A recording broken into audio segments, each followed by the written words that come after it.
Le directeur et chef de centre de la régie des eaux Kamina, ingénieur Philippe Issa Kilembe, dénonce la spoliation de la concession de la régie des eaux Kamina et demande aux autorités provinciales, à titre personnel à son excellence monsieur le gouverneur de province, Marmo Banza, de s'impliquer pour que le droit soit dit. Si ils viennent ici habiter dans cette zone que nous appelons zone de captage d'eau, c'est-à-dire ils vont impacter sur la nappe, dans la nappe phréatique, là où nous captons l'eau souterraine.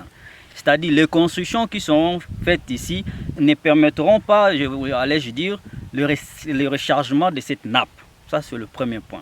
Et deuxième point, ces habitants qui seront ici, ils auront à construire les fosses septiques, des puits perdus, qui est des matières fécales.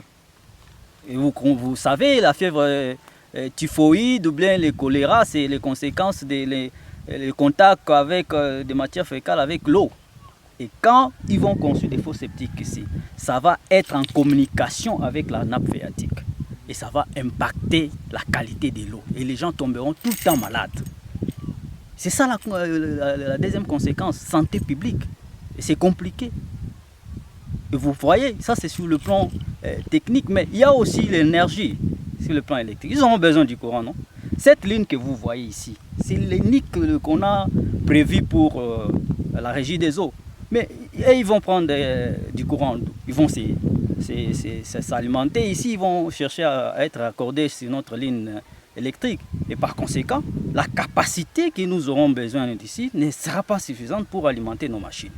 Et vous voyez, nous sommes en train de partir vers la disparition totale de la régie des eaux, c'est-à-dire ils ne veulent plus avoir de l'eau, c'est-à-dire la population va maintenant souffrir fois 20, fois 10 quand nous-mêmes nous posons des actes sans réfléchir, sans sagesse comme ça.